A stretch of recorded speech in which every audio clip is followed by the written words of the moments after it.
You are incredible, my friends. You are powerful. It is time to shine your light. Let's get it, everybody. This is your time to make a difference. Welcome, everyone, to a new episode of Awaken to the Brand New You. I am your host, Luis Soto, and I'm extremely excited to share another positive message for you today.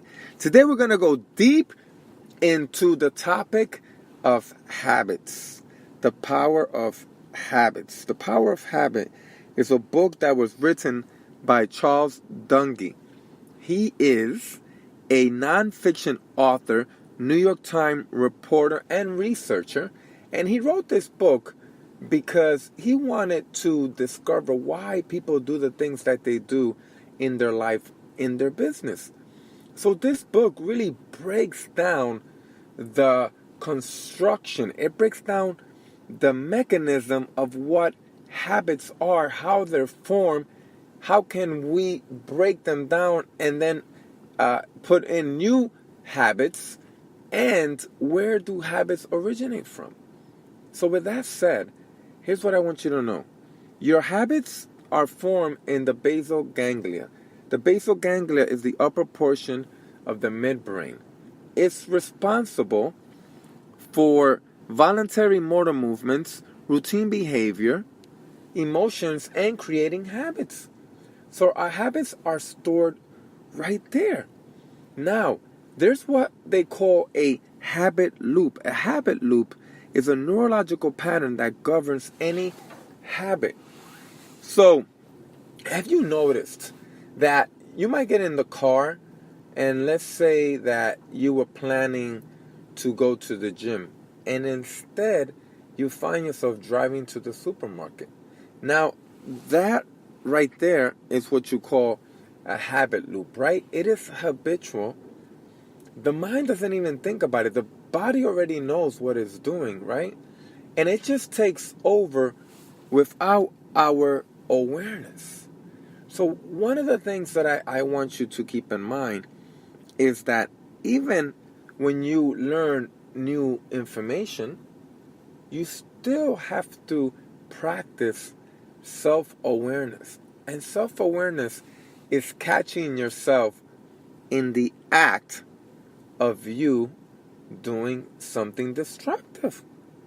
A destructive pattern, a negative pattern that is not serving your highest good is what we call self-awareness.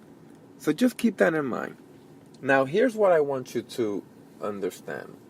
And this is, I think this is really fascinating. So I would like for you to get a pen and paper. And it's good to take notes because, when you write down stuff, your brain starts to think in pictures. And then we start to create emotions. So hopefully after this podcast, when you learn the mechanism, right, and the foundation of how habits are formed, you might get excited and start to become more cognizant of how you go about in your daily life. Because then you're going to see, oh my God, now I understand why I put on 10 pounds. Because I wasn't being aware that downtime that I had, I will go to Dwayne Reed and buy chocolate or potato chips. And it happens under the radar. I like to look at it as being hijacked from our authentic self, right? So think about it, right? You're now moving forward. You started a new healthy program. You're eating better. You're working out. You get this sugar crush, right? You get this sugar craving. You're like, God, man, that chocolate tastes really good. And you start to salivate the moment you start thinking about the chocolate or the chips or ice cream, whatever tickles your imagination. And then all of a sudden, you're walking towards the store. And here's the interesting part about that. You now are being hijacked because when it happens, you kind of like are looking at it, but you have no control on how to stop it. I mean, have you guys ever experienced that before? I mean, I have, especially at nighttime, that, I get my sugar craving. I catch myself and I'm like, oh, wow, this is interesting. I'm being hijacked and I'm going to go to Dwayne Reed and get, some chocolate. And it was only until I started becoming self-aware that I was able to interrupt it and then catch myself in the act before I would buy the chocolate. So that's just something to keep in mind. But look, here's how a habit is formed. You got 3 components. You got a cue, you got a routine, and you got a reward. A cue, routine, and a reward. So what's the cue? Okay, I'm pretty sure you guys could relate to this. It's 3 o'clock in the afternoon. That's when normally your body starts to shut down. You're kind of tired, your sugar level's low. You're thinking about your coffee hit or your cigarette break, right? So you're like, that's 3 o'clock. So that's the cue. You look at the time now, you're like, hey, I'm going to go downstairs and go to Starbucks, get me a Frappuccino, get me those chocolate graham cookies. And you start walking towards Starbucks. You order your coffee, no thing. You have it. You go back to your desk. And now you keep on with your day. Same thing happens Tuesday, Wednesday, Thursday, Friday. Now, all of a sudden, you realize that you put on 8 to 10 pounds just from that snacking. So how did that happen? Right? So you got the cue. The cue is like, it's 3 o'clock. The brain already knows that it's going to go to Starbucks even before you take off. So the cue could be triggered from a person, an emotion, an environment, time, right? There's many different cues, but we're looking at this specific example. The moment that the cue is triggered, now you lead into the routine. And the routine, as I just shared, is going to Starbucks and having your latte, your coffee, your Frappuccino. And you're thinking, hey, that's nothing. I deserve it. Okay. But you don't deserve to put 8 to 10 pounds if you've been really working out hard every day. So here's the interesting part about these 3 steps, right? Is that once the routine takes over, what the brain was really craving is the reward. The reward is like, I can't wait to taste that Frappuccino. I'm going to feel so good inside. But you know that it's only temporary, because once the caffeine gets out of your system and that sugar crash from all the sugar that you ingested from the Frappuccino and the cookies, then you're going to be like, your mood is just going to change. Now, here's what I want you to realize, and this is what they share in the book, that the reward is what starts the whole process. The reward. So, even, right, if you keep the same cue and routine, you just change the reward. What kind of reward are you looking for? So, let's do some investigation. Instead of going to Starbucks when you have that sugar craving, right? Or that idea, and the time hits, you're like, okay, it's 3 o'clock. I know where I'm at already. Why don't you take a detour and go for a walk? 10, 15 minutes, right? Don't smoke a cigarette, right? Don't drink soda.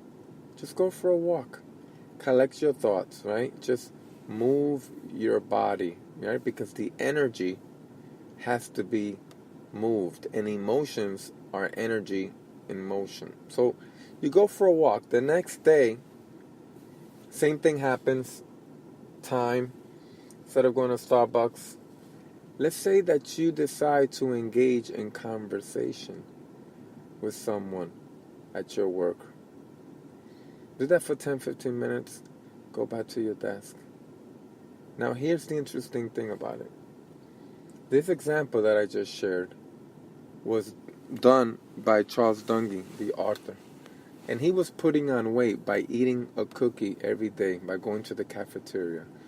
And once he realized that this habit was taking over his control and his thoughts, he decided to intercept and do something different.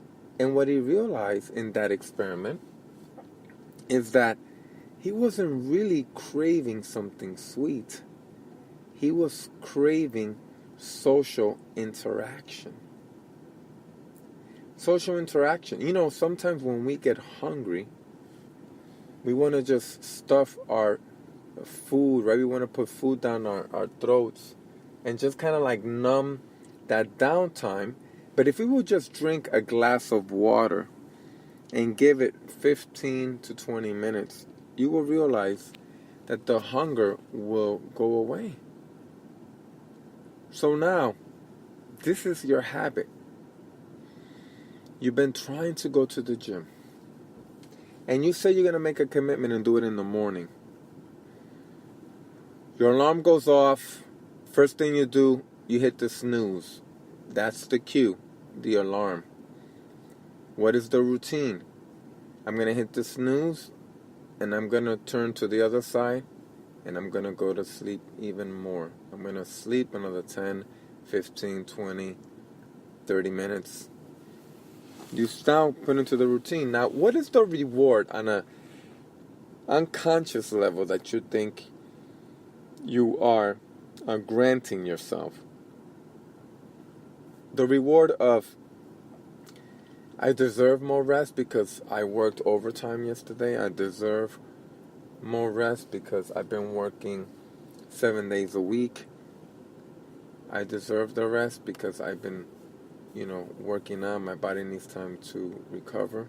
I mean, whatever it is that you say to yourself, that's the reward that is now being triggered in this habit loop, right? So we're going to set up a new cue. Let's say that now you made a commitment and you know that you're going to start working out in the morning and you know it's going to be challenging. But here's how we're going to turn it around. One, we're going to look at the cue. The cue is that you're going to pack your gym bag the night before. And the gym bag is intentionally going to be placed in your room the moment you open your eyes. Because the moment you open your eyes, you're going to have the cue. That means the gym bag. So instead of hitting the snooze, I got to get up and go to the gym. Right? Second thing. The gym bag is a cue. Now, you could also make tying your sneakers a cue. Let's say that you want to start a running regimen. So when you get up, the moment that you start tying your shoes, that's a cue. The body already knows we're off to the races. Okay? What's going to be the routine? You look at your gym bag, you grab it, you get in the car, you go straight to the gym. What is your reward? The reward is, number one, of course, feeling amazing about yourself that you kept your commitment, right? The endorphins are going to be stimulating in your workout. But also you could take it a step further and say, well, I know after I finish working out, I'm going to enjoy my delicious smoothie. Or I'm going to have that delicious, yogurt or oatmeal or omelet. I mean, whatever it is, that is what's going to interrupt this habit loop. And you're going to be able now to place a new habit that is going to serve you for your highest good. I mean, I think that is incredible. Don't you think so? I mean, I think that deserves a round of applause. I think so. I mean, because look, breaking habits is not an easy thing. But the moment that you have programmed yourself, things just start to work out easily. And it's not even about habits, right? They talked about willpower, right? So how much willpower do we have? You know, they did studies that they said that willpower is just like a muscle, right? We have to exercise a muscle to get stronger.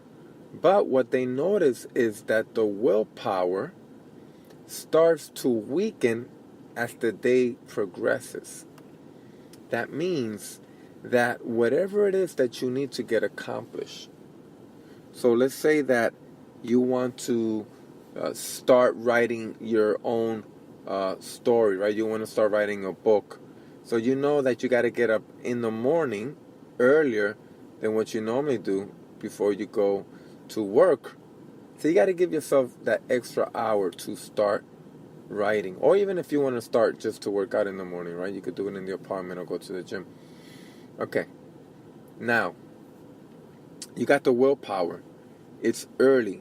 Later in the day, willpower starts to fade away. Willpower starts to fade away. So there's just so much willpower that we have. But going back to the habits, they have a term, what they call the keystone habit. And the keystone habit, it really overrules all the three elements, the cue, the routine, and the reward. If you could place a keystone habit in your life, what that does is that keystone habit then unleashes other positive habits, because the keystone habit is there to create small wins. And if you have a small win from a keystone habit, then your whole life is just going to be based and constructed of small wins. So they gave the example of Michael Phelps when he was in Beijing doing his last competition. And this is the interesting part about Michael Phelps. You know, that last medal that he won, which I think he got a 22. Now, Michael Phelps has been swimming for, my God, I mean, he started when he was like 9 years old. And the reason he started swimming was because he needed to burn that extra energy. He was driving his mom crazy. He was very hyperactive, just like a lot of young kids are. I remember I was hyperactive, and my mom didn't even know what to do with me. And I mean, we were being fed a lot of soda, so I know that didn't help. But in general, young boys were very hyperactive. They have a lot of energy. So Michael Phelps started swimming. In addition to started to swim, he will also contract his body. He couldn't stay still. And at nighttime, what he started to do, what the coach started to teach him, was to meditate. And in the meditation, he was able to relax, release all the tension, and go to sleep. Now, fast forward 10 years, right, into his career as an Olympian swimmer. The day of Beijing, Michael Phelps was ready to win another medal. Now, the keystone habit that this guy had is he does everything on point. So he gets up in the morning, he has his 6,000 calorie meal. Then he goes in the pool and he does his lap. He does his pre-workout, which is like 45 minutes, an hour. He has a routine before he gets into the water. He starts flapping his arms. And after he finishes all that, then he puts on his rap music and he starts to now visualize himself winning the race, right? It was like, forming the picture. And the coach will always tell him, turn on the movie, right? Don't forget to turn on the movie. And that movie was so embedded in his brain that he didn't even have to think about it, right? So that right there is a keystone habit. Now listen to this story. What's interesting is then he had that race and he gets in the water. And the moment he gets in the water, he realized something was off because he's been doing this routinely. I mean, for like the past 10, 15 years? He realized that the goggles, were loose and water started to seep in through the lenses. So he couldn't see. In that race, he was swimming blindly. But because he had that keystone habit of practicing, every day in his mind, he wasn't freaking out. He was able to stay calm. And then automatically, he knew what to do. Because when the coach would train him, they trained in every condition possible. They didn't want to leave anything per chance. And one time, the coach had Michael Phelps swim in the dark. Think about it. He's in the pool, and there's no lights. Pitch dark. And he did that just so Michael Phelps could program that in his psyche, and he could create that neurological pattern in his brain. So when Michael Phelps found himself in the race and his goggles are filled with water, he was able to relax and just remember what he's been practicing every day in his mind. So he knew that it's going to take 21 strokes to get to the finish line. And he was counting 18, 19. And he could hear the people roar, but he didn't know if they were, screaming for him or the other competitors. But he knew that the last stroke had to come with a lot of energy. So he took that last stroke, he put everything into it. He reached for the wall, he touched the wall. Automatically he takes the goggles off, he looks up to the scoreboard, and it says world record. And he won. He won. And he couldn't see. But why am I sharing this with you? Because he's been practicing that for so long. And the keystone habit is he was already visualizing himself winning the race all the time. And he's already primed his brain for any surprises. And that's one of the things that they talk about in the book.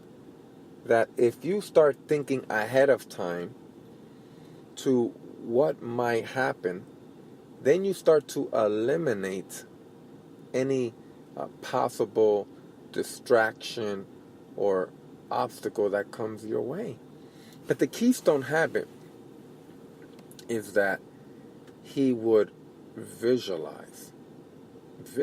Now, visualizing is extremely powerful. Athletes have been doing it for the longest time. They see themselves already winning the game before they go out to the field. And studies have shown that when athletes are hooked up right to the brain scanner, they notice that the same muscles were firing if they were even doing it in real time. So the brain doesn't know the difference if it's happening now or imagined. It's all coming from thought alone.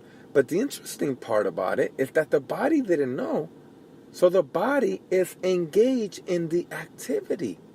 So if you could repeat it, a routine, all the time in your mind, then eventually it's going to reap the rewards that you want. Now that is a keystone habit. So I want you to think about your keystone habit. What will make you be greater? What is interfering from you achieving your goals? Working out, right? Getting more work done. Putting aside some quiet time, right? Some self-care time. Visualizing. Visualizing is a powerful tool that is going to really help you step into your future self. So let's go back in the recap, just so you have more information. And again, if you want to read this book, it's by Charles Duhigg, The Power of Habits. Highly recommended. I'm listening to it on Audible.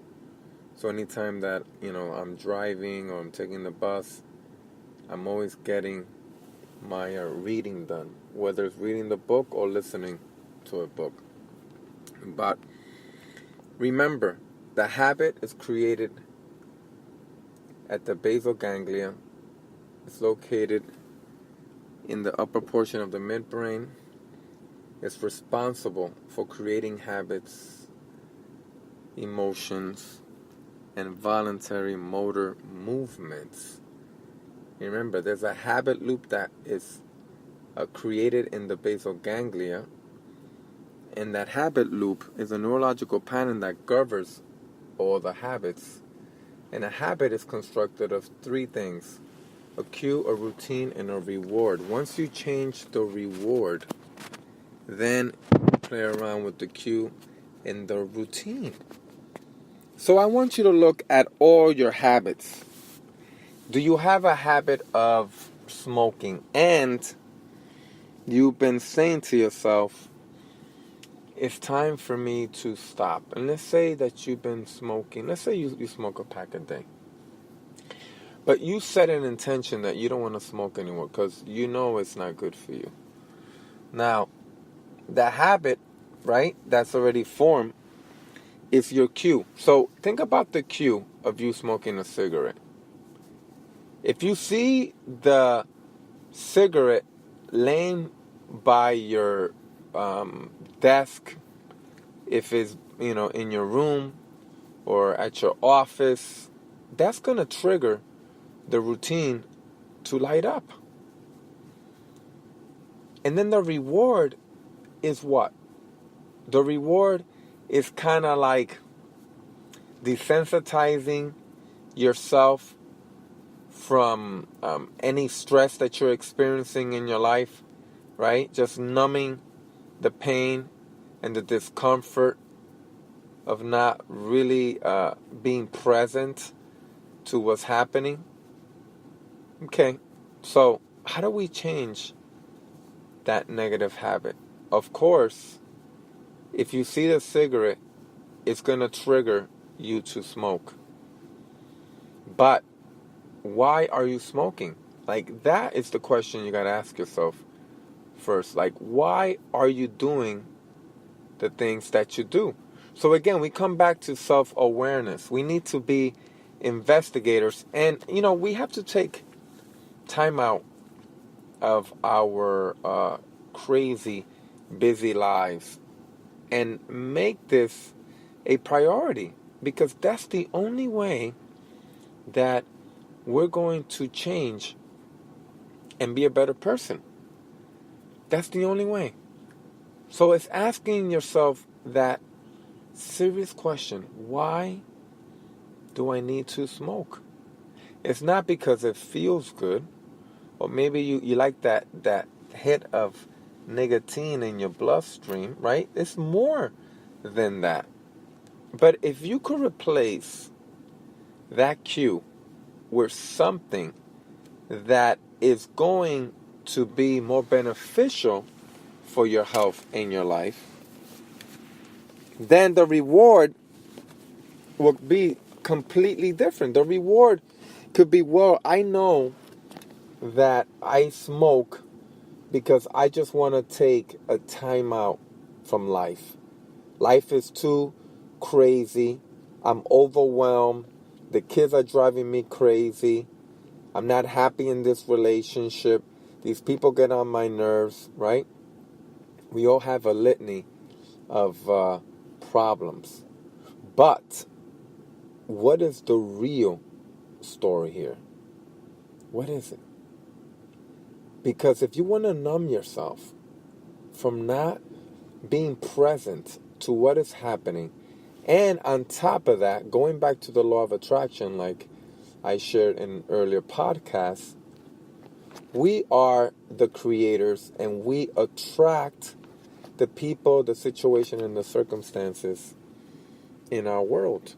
So if we know that and we stop, then we could reconstruct, right? Reverse engineer our life and the way that we do things. So I just want you to chew on that idea as we get ready to say goodbye. Just really chew on that idea. I would love to hear your comments, your thoughts. If you haven't subscribed to the channel, I would appreciate if you would subscribe and share with your friends and your family. This podcast is really about us tapping into our greatness, really harnessing the power that lives within us, getting new information so we could apply, be the scientists in our life, and make the world a better place. Because look, what it comes down to is the world, right, is going to change if we change. Change happens with one person at a time. So you take this information, you apply it, you break your negative patterns, and now you have established new patterns, new habits that become automatic, and now you are creating the life that you've imagined. In addition to that, you're becoming a stronger, better, wiser person. I think that's awesome. My friends, thank you so much for joining me again.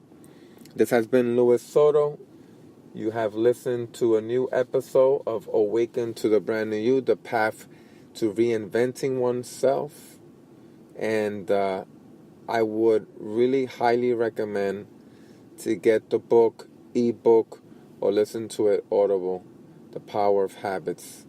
It will truly change your life. Have an amazing day. Namaste.